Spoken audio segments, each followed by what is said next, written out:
Morning વિદ્યાર્થી મિત્રો, અગાઉના લેક્ચરમાં આપણે સંખ્યા પદ્ધતિમાં એક મેથડ છે એ પૂરી કરી હતી. હવે આજે આપણે અસમય સંખ્યાનો સમય સંખ્યા સાથેનો ગુણાકાર અથવા તો સમય સંખ્યાનો અસમય સંખ્યા સાથેનો ગુણાકાર. અગાઉના ધોરણમાં આપણે સમય સંખ્યાનો સરવાળો અને ગુણાકાર માટેની પ્રક્રિયાઓ છે એ શીખી ગયા. સરવાળા માટે આપણે જોયું એના ગુણધર્મો. છઠ્ઠા સાતમામાં આપણે સમય સંખ્યા નામનું પ્રકરણ આવ્યું હતું અને એમાં આપણે સરવાળાનો ગુણધર્મો જોયા હતા. એવી જ રીતે ગુણાકાર માટેના ગુણધર્મો જોયા હતા. તો આપણે એ ગુણધર્મોમાં ક્રમનો નિયમ, જૂથનો નિયમ, સરવાળા માટેનો તટસ્થ સંખ્યા 1, એવી જ રીતે 0, ગુણાકાર માટેની તટસ્થ સંખ્યા એટલે 1, ગુણાકારનું સરવાળા પરનું વિભાજન, એવા જુદા જુદા ગુણધર્મો છે એ શીખી ગયા હતા. તો આ જ ગુણધર્મોને આધારે આપણે થોડાક દાખલાઓ છે એ કરવાના છે કે સમય સંખ્યાનો અસમય સંખ્યા સાથેનો ગુણાકાર. તો શું જવાબ આવે છે? એવી જ રીતે સમય સંખ્યાનો અસમય સંખ્યા સાથેનો ભાગાકાર. તો એ સંખ્યા છે એ આપણને સમય મળે છે કે અસમય? તો આપણે એના વિશે પહેલા ઉદાહરણ દ્વારા સમજીએ. તો અહીંયા આપણને બે રકમ આપી છે કે 2√2 પ્લસ 5√3. બરાબર? શું આપ્યું છે આપણને? 2√2 પ્લસ 5√3. એનો 2√2 માઈનસ 3√3 નો સરવાળો છે એ કરવાનો છે. એટલે આ બંને એક અલગ અલગ પદ છે અને આપણે એમાં સરવાળો છે એ કરવાનો છે. તો આપણે એમાં પેલા કૌંસ વાળી કરી નાખીએ. એટલે કે 2√2 પ્લસ 5√3 કૌંસ પૂરો, સરવાળો કરવાનો કીધો એટલે સરવાળો. બીજું પદ તો કે √2 માઈનસ 3√3 કૌંસ પૂરો થઈ ગયો. બરાબર? તો હવે આપણે કૌંસને છે એ છોડી દઈશું. તો કૌંસને છોડી દઈશું એટલે 2√2 પ્લસ 5√3 પ્લસ નિશાની છે એટલે કૌંસમાં રહેલા અંદરના પદ છે બદલાશે નહીં. એટલે √2 માઈનસ 3√3. હવે આપણે એ પણ સમજીએ છીએ કે સજાતીય પદ હોય તો એનો સરવાળો કે બાદબાકી થાય. હવે સજાતીય અને વિજાતીય પદ કોને કહેવાય? તો સજાતીય પદ એટલે કે જે ચલ રહેલું છે એ ચલની ઘાત પણ સરખી હોય તો એને આપણે સજાતીય પદ કહેવાય. દાખલા તરીકે 2x અને 3x, તો એ બંને છે એ સજાતીય કહેવાય. તો વિજાતીય કોને કહેવાય? તો કે ચલ અને ચલની ઘાત સરખી હોય નહીં. દાખલા તરીકે ચલ છે એ બંનેમાં સરખા આપ્યા છે. દાખલા તરીકે આપણે ઉદાહરણ લઈએ તો 2x અને 7x, તો એ સજાતીય કહેવાશે. બરાબર? 2x અને 7x, તો આને સજાતીય કહેવાય કારણ કે બંનેમાં x છે એ સરખા છે એટલે ચલ સરખા છે અને ચલની ઘાત પણ સરખી છે. પણ અહીંયા 7x છે એની બદલે અહીંયા વર્ગ આપ્યો છે. તો ચલ સરખા છે પણ ચલની ઘાત સરખી નથી, માટે આને શું કહેવાય? વિજાતીય. તો હંમેશા એટલું યાદ રાખો કે સજાતીય પદ હોય તો એનો સરવાળો કે બાદબાકી છે એ થશે. તો એવી જ રીતે આમાં પણ સજાતીય પદ હશે તો જ તો સરવાળો કે બાદબાકી થશે. તો અહીંયા સજાતીય પદ એટલે આપણે અહીંયા √2, અહીંયા x નથી આપ્યા. બરાબર? ABCD ના મૂળાક્ષરો નથી આપ્યા પણ √2 જોવાનું. તો જુઓ તો આ બંનેમાં √2 છે એ સામાન્ય આવે છે. તો કે હા, તો શું આવશે એમાં? 2√2 પ્લસ √2, તો આ બંનેને એક સાઈડ, પ્લસ 5√3 માઈનસ 3√3, તો આ બંનેની બાદબાકી છે એ થશે. તો 2 પ્લસ √2, અહીંયા આપણે કામ કરીએ બંનેમાં √2 છે એ સામાન્ય છે તો એને આપણે બહાર કાઢી લઈશું. તો √2 બહાર કાઢી નાખીએ એટલે અહીંયા શું વધશે? તો કે 2 પ્લસની નિશાની. અહીંયા શું વધશે? તો અહીંયા √2 બહાર કાઢી નાખ્યા પણ એની સાથે 1 તો જોડાયેલો જ હશે એટલે શું આવશે? 1 પ્લસની નિશાની. આ બંનેમાંથી પણ √3 છે એ સામાન્ય નીકળશે. તો √3 શું વધ્યું? તો કે 5 માઈનસ 3. તો √2 બહાર છે એટલે એમ 2 વત્તા 1 એટલે 3 પ્લસ √3 5 માંથી 3 જાય એટલે 2. હવે આ બંનેનો ગુણાકાર થાય નહીં. કેમ ન થાય? કારણ કે એક વર્ગમૂળમાં છે અને એક પૂર્ણ સંખ્યામાં છે. બંને છે એ સરખા હોય તો જ તેનો ગુણાકાર છે એ થશે. અને અહીંયા શું આવશે? 3√2 પ્લસ 2√3. તો અહીંયા આપણો જવાબ છે એ પૂર્ણ થઈ જાય. આ બંને છે એ સજાતીય કહેવાય નહીં, કારણ કે અહીંયા √2 આવ્યા અને અહીંયા √3 આવ્યા. તો એવી જ રીતે હવે આપણે ઉદાહરણ 14 છે એ જોઈએ. તો 14મા દાખલામાં હવે આપણે ગુણાકાર કરવાનો કીધો છે કે 6√5 નો 2√5 સાથેનો ગુણાકાર. એટલે હવે આપણે અહીંયા કરશું 6√5 ગુણ્યા 2√5 બરાબર. હવે આ 6 છે એ √5 સાથે કયા સંબંધથી જોડાયેલો હોય? ગુણાકારના સંબંધથી જોડાયેલો હોય. તો આપણે નિશાની મૂકી દઈએ કે 6 ગુણ્યા √5 ગુણ્યા 2 ગુણ્યા √5 બરાબર. સમજાણું? આપણને ગુણાકાર કરવાનો કીધો છે એટલે બે પદ વચ્ચે આપણે ગુણાકાર છે ઈ કરી નાખીએ. પણ આ √5 સાથે 6 છે ઈ ગુણાકારના સંબંધથી જોડાયેલો છે. ત્યાં વચ્ચે સરવાળાની પણ નિશાની નથી, બાદબાકીની નિશાની પણ નથી. એટલે જ્યારે પણ નિશાની ન હોય ત્યારે કયા સંબંધથી જોડાયેલા હોય? તો કે ગુણાકારના. એટલે આપણે ગુણાકારનો લખી નાખ્યા. તો હવે મને કહો તો આ 6 અને 2 એટલે 6 ગુણ્યા 2 બાજુ બાજુ લખી નાખીએ ગુણ્યા √5 ગુણ્યા √5 તો 6 દુ 12 ગુણ્યા હવે √5 ગુણ્યા √5 એટલે આને આવું લખી શકાય √5 નો વર્ગ. હા કે ના? √5 છે કેટલી વખત છે? 2 વાર છે. આવી રીતે લખી શકાય? તો કે હા. હવે તો કે મારે વર્ગમૂળની નિશાની દૂર કરવી છે. આપણે વર્ગમૂળ આવતું હતું 8મા ધોરણમાં.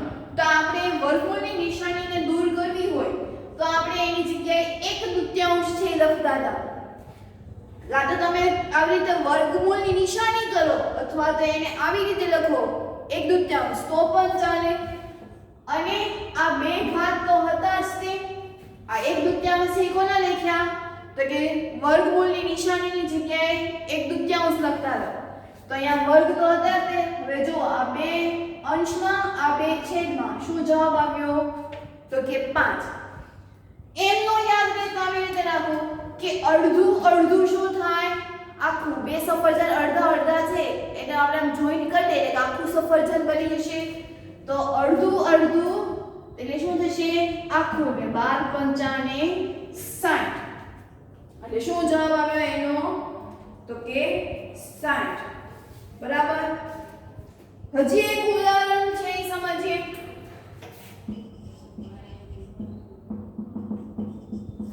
શું છે એની રકમ?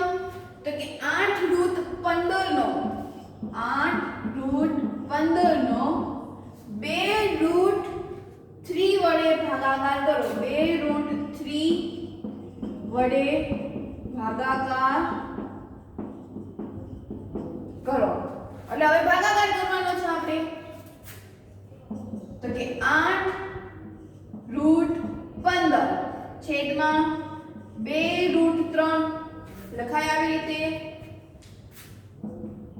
આ 8 ગુણ્યા √15 લખાય અને આને 2 ગુણ્યા √3 લખાય. તો કે હા. હવે તો અહીંયા જો છેદ છે એ ઉડી જશે. કેવી રીતે છેદ ઉડશે અહીંયા? તો કે 2 × 2 2 ચોક 8 બરાબર. આ 15 છે તો √15 એટલે એનું આવી રીતે લખી શકું વર્ગમૂળમાં 5 ગુણ્યા 3 15 છે અને મેં આવી રીતે લખ્યા 5 × 15 ને વર્ગમૂળની નિશાની તો હતી જ તે. હવે તો આ જે વર્ગમૂળની નિશાની છે એ બંનેને સ્વતંત્ર મળી શકે.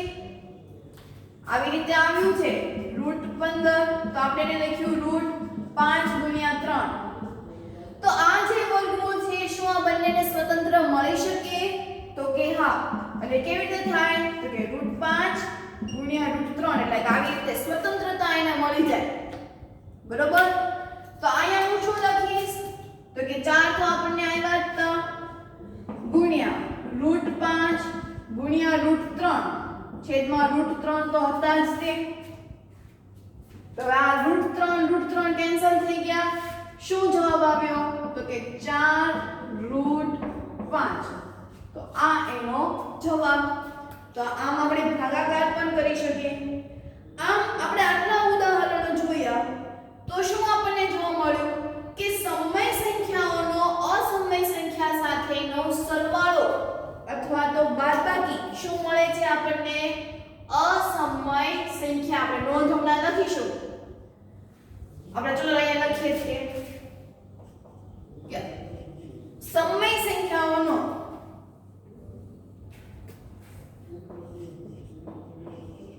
સમય સંખ્યાઓને અસમય સંખ્યા સાથે સરવાળો કે તફાવત કરતા અસમય સંખ્યા મળે છે.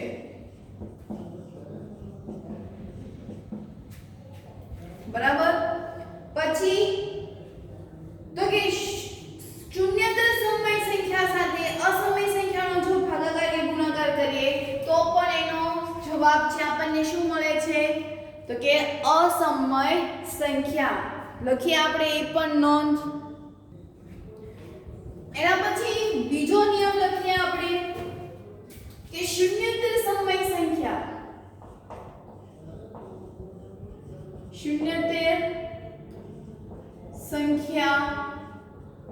સાથે શૂન્યતર સંખ્યા એટલે શું? તો કે શૂન્ય સિવાયની ગમે તે સંખ્યા એટલે કે શૂન્યતર સંખ્યા સાથે અસમય સંખ્યાનો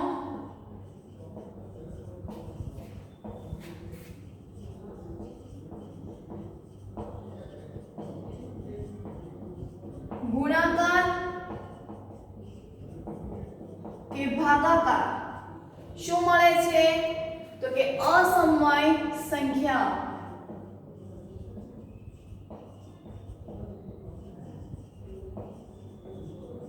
બરાબર. શૂન્યતર સંખ્યા સાથે સમય સંખ્યા સાથેનો ગુણાકાર કેવો મળે છે? તો કે અસમય સંખ્યા. પછી તો કે બે અસમય સંખ્યાઓનો બે અસમય સંખ્યાઓનો સરવાળો બાદબાકી ગુણાકાર કે ભાગાકાર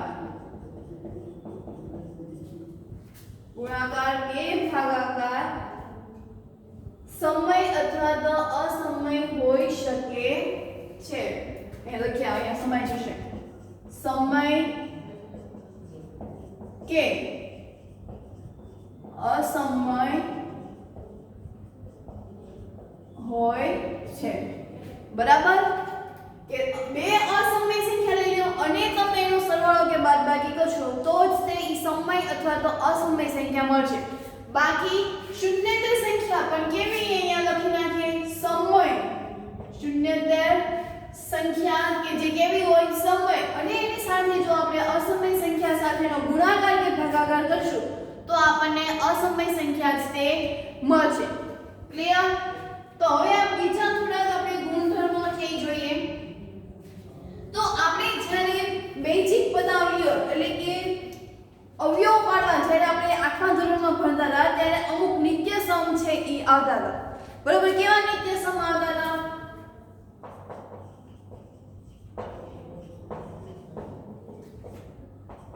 કે a + b a - b તો શું આવતું હતું? a² - b². પછી તો કે a + b આખા કૌંસનો વર્ગ તો પ્રથમ પદનો વર્ગ બે નિયમના પહેલું ગુણ્યા બીજું વત્તા બીજા પદનો વર્ગ.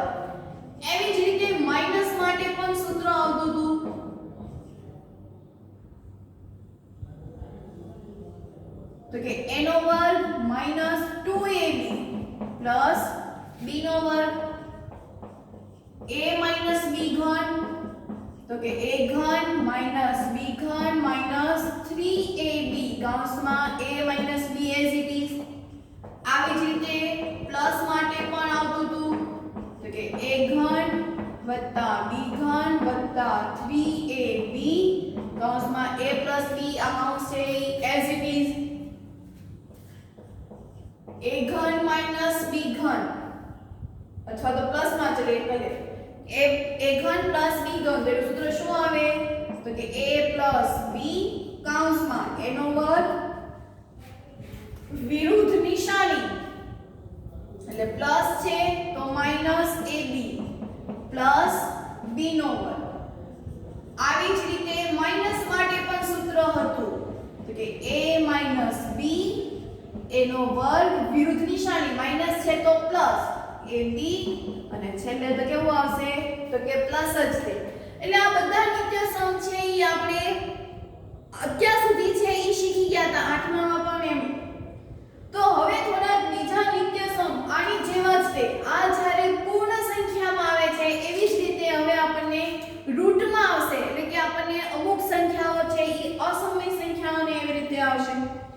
તો અહીંયા થોડા નિત્યસમ છે ઈ કયા છે તો કે અહીં જે a અને b છે ઈ બંને કેવી છે તો કે ધન વાસ્તવિક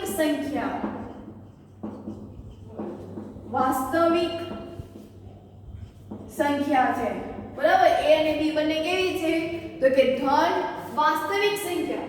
તો એના થોડા નિયમો છે તે નિયમમાં જોઈ લઈએ કે વર્ગમૂળમાં ab એવું આપેલું છે, આખા વર્ગમાં ab આપેલું છે તો એને આપણે આવી રીતે લખી શકીએ છીએ જેવી રીતે મેં હમણાં જ તમને દર્શાવ્યું હતું કે રૂટ 15 હતા તો આપણે એને અલગ અલગ દર્શાવ્યા હતા કે રૂટ 5 ગુણ્યા રૂટ 3 તો આ રીતે પણ આપણે દર્શાવી શકીએ છીએ.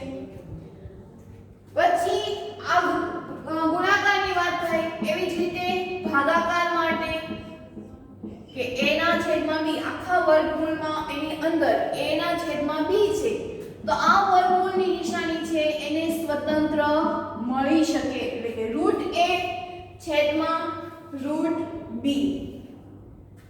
પછી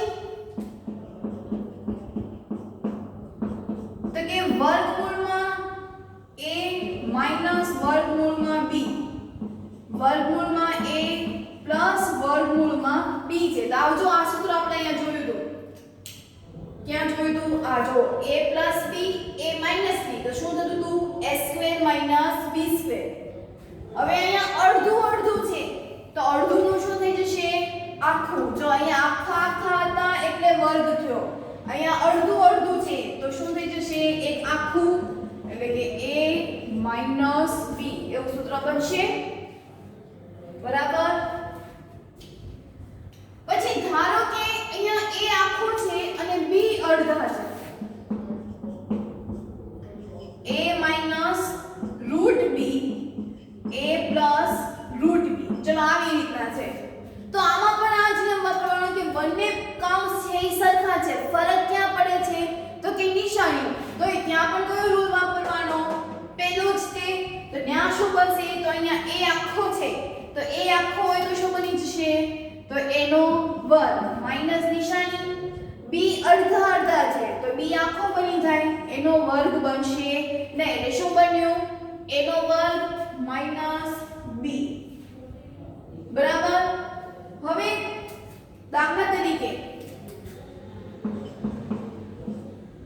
આવું સૂત્ર છે કે root a plus root b આખા કૌંસનો વર્ગ root a plus root b આખા કૌંસનો વર્ગ. તો આનું સૂત્ર શું બનશે તો ન્યા પાછું કયું સૂત્ર વાપરવાનું બીજું કે પ્રથમ પદનો વર્ગ વત્તા બે નિયમના પહેલું ગુણ્યા બીજું વત્તા બીજા પદનો વર્ગ. એટલે અહીંયા શું થશે રૂટ a નો વર્ગ પ્લસ બે નિયમના root a root b plus root b નો વર્ગ. આવું સૂત્ર બને. ક્લિયર. આપણે ખાલી સૂત્ર અહીંયા રૂટ a ની બદલે હું એમ ધારી લઉં કે અહીંયા a છે અને અહીંયા b છે તો જેવી રીતે આપણે આ બીજામાં સૂત્ર પાડ્યું એવી રીતે થયું કે નહીં કે અહીંયા a નો વર્ગ વત્તા 2ab, કારણ કે a આપણે રૂટ a ધાર્યું હતું તો અહીંયા રૂટ a જગ્યાએ a લખી શકીએ તો શું બને 2ab પ્લસ b નો વર્ગ. હવે તો રૂટ a નો વર્ગ અડધું અડધું છે તો શું બની જશે આખું. એટલે જ્યારે પણ રૂટની સંજ્ઞા આપી હોય અને વર્ગ આપ્યો હોય તો એ શું બની જાય તો કે a શું બને a પ્લસ 2. હવે રૂટ a b આવી રીતે અલગ અલગ આપ્યા છે તો એને આવી રીતે આખામાં લખી શકાય તો કે હા. એટલે શું બનશે ab પ્લસ b. હંમેશા મિત્રો એટલું યાદ રાખો કે રૂટ b હોય અને એનો વર્ગ હોય તો એ b જ બને. આવી રીતે આપ્યું હોય તો પણ એ b જ બને, કારણ કે આ બંને છે એ એક સમાન થયા. રૂટ b ગુણ્યા રૂટ b એટલે એને લખી શકાય રૂટ b નો વર્ગ. જેવી રીતે x ગુણ્યા x આપણે લખીએ છીએ, x ગુણ્યા x તો આપણે શું લખીએ છીએ x નો વર્ગ. તો એવી જ રીતે જો રૂટ x ગુણ્યા રૂટ x હોય તો શું લખાય રૂટ x નો વર્ગ. અને રૂટ x નો વર્ગ હોય તો એ શું બને તો કે x બને. શું બને x. તો એવી રીતે રૂટ a નો વર્ગ હોય તો a બને, રૂટ b નો વર્ગ હોય તો b બને. બરાબર. એના પછી લાસ્ટ જે એક સૂત્ર બને છે, દાખલા તરીકે root a plus root b root c plus root d. તો આનું સૂત્ર છે એ શું બનશે? કૌંસ આપે છે, આવા જ ગુણાકાર આપણી સંખ્યા સ્વરૂપે જો હોય તો તમને તરત લાઈટ થઈ જશે, પણ આ તમને કોઈ મૂળાક્ષરમાં આપેલા છે તો તમને થોડુંક અહીંયા વિચિત્ર છે એ લાગશે. તો આમાં શું કરશું આપણે તો કે ગુણાકાર જ કરવાનો છે. એટલે કે આ જે રૂટ a છે એ બીજા કૌંસમાં c સાથે ગુણાશે એટલે શું બનશે રૂટ a રૂટ c બનશે. તો કે હા આ જ રૂટ a b સાથે ગુણાશે, વત્તાની નિશાની છે એટલે રૂટ a રૂટ d એવું થશે. કોઈ નાનો પડતો અહીંયા પ્લસની નિશાની છે એટલે રૂટ b રૂટ c એવું થશે. આ જ રૂટ b ને b સાથે જો મારે ગુણાકાર કરવો હોય તો plus root b root d એવું થાય. તો આવી રીતે એમ ખાલી ગુણાકાર છે એ આપણે કરવાનો છે. ક્લિયર? તો આ જ નિત્ય સમૂહનો ઉપયોગ કરીને આપણે દાખલાઓ છે એ કરવાના છે. તો કરીએ આપણે એના દાખલાઓ.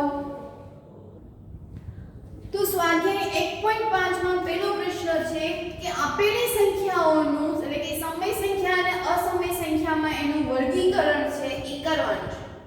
તો આપણે એના ઓલા 3 છે એ ગુણધર્મો લખ્યા હતા કે જ્યારે સમય સંખ્યાઓનો સરવાળો અસમય સંખ્યા સાથે કરવામાં આવે તો એનો જવાબ છે એ હંમેશા અસમય સંખ્યા મળે છે.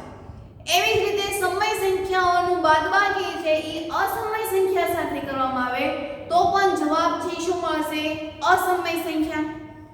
ગુણાકાર ભાગાકાર એ બધા બધા એના ગુણધર્મો છે એ લખ્યા હતા. જ્યારે બંને અસમય સંખ્યા આપેલી બંને અસમય સંખ્યા આપી હોય અને તેનો ગુણાકાર ભાગાકાર બાદબાકી સરવાળો કરશું તો આપણને સમય સંખ્યા છે એ હોઈ શકે છે.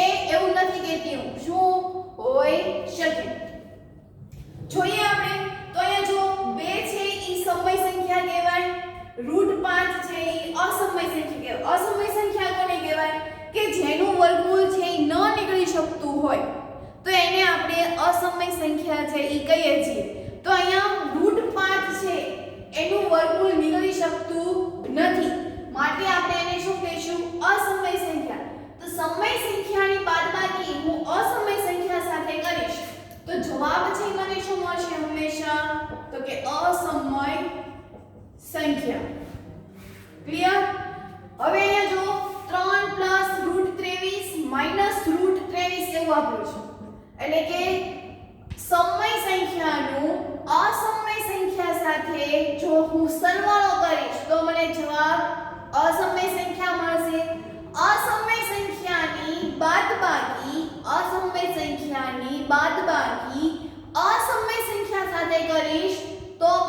જવાબ પાછો સમય સંખ્યા મળે.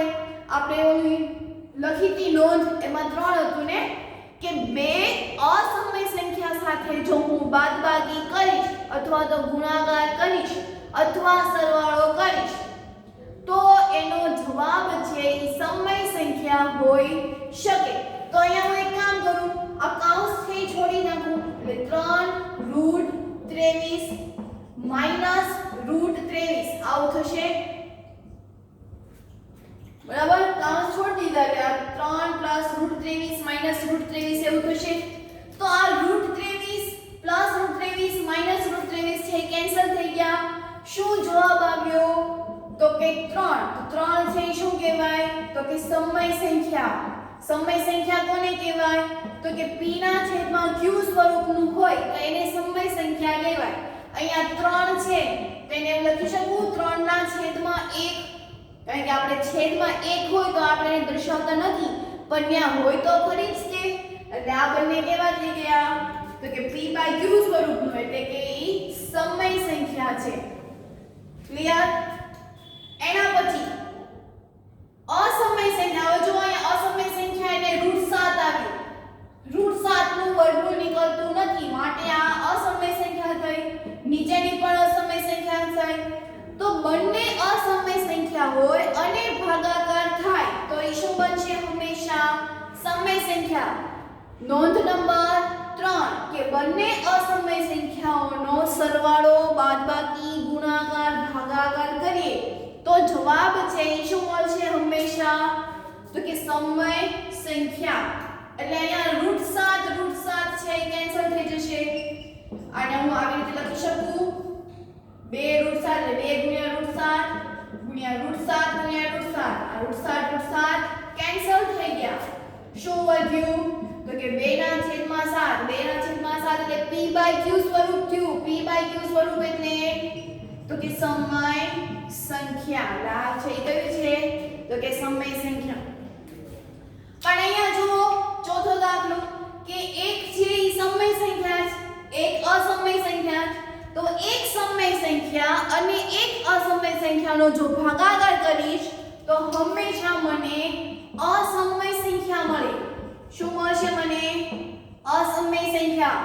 નોંધ નંબર 1 કે સમય સંખ્યાનો ભાગાકાર, ગુણાકાર, બાદબાકી જો કરીશ અસમય સંખ્યા સાથે તો જવાબ હંમેશા શું મળશે? તો કે અસમય સંખ્યા.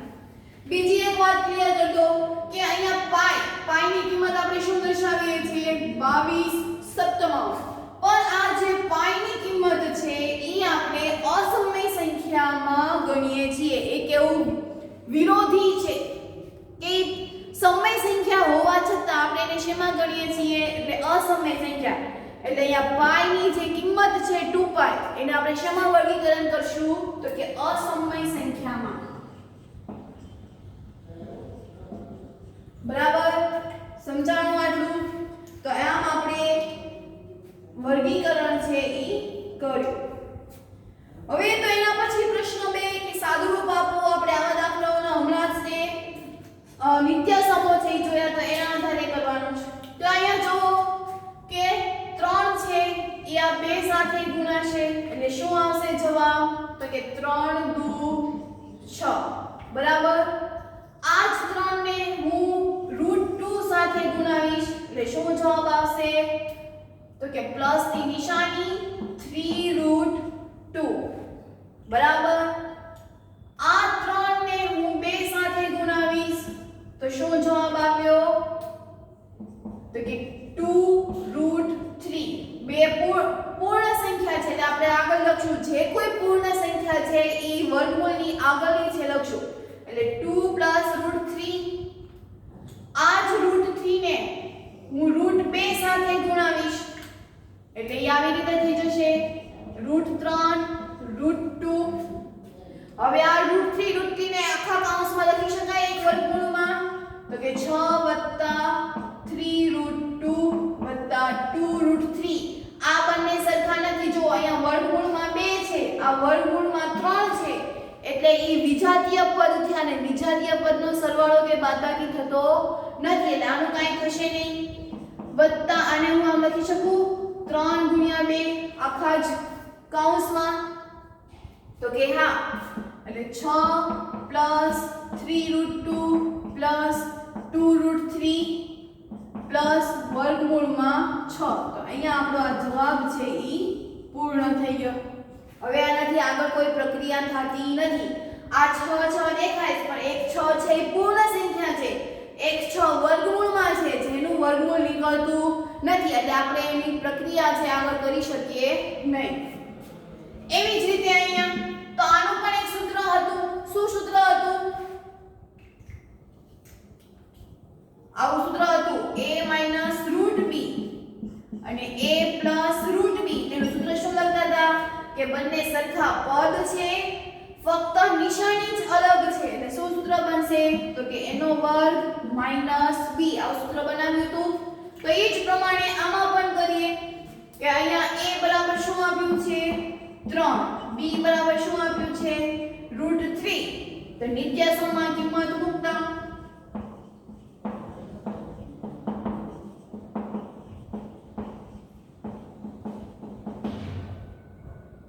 એટલે 3 -√3 સોરી +√3 -√3 સૂત્ર શું હતું a² - b અહીંયા a એટલે 3 છે તો 3 નો વર્ગ -√3 3 નો વર્ગ 9 -√3 તો આ એનો જવાબ બરાબર સમજાણું અહીંયા આપણે નિત્યસમનો ઉપયોગ કર્યો એવી જ રીતે જો આ દાખલો પણ ચોથો દાખલો એના જેવો જ તે છે ત્યાં કયું નિત્યસમ આપ્યું હતું તો કે √a -√b ને √a +√b તો સૂત્ર શું આવ્યું હતું કે બંને કૌંસ સરખા છે ફક્ત નિશાનીમાં જ અલગ છે એટલે a - b આવું સૂત્ર લાગુ પડે અડધો અડધો શું બની જાય આખું અહીંયા a છે ઈ અડધા છે √a √b એટલે b બરાબર તો અહીંયા નિત્યસમમાં a બરાબર શું છે √5 b બરાબર શું છે √2 એટલે નિત્યસમમાં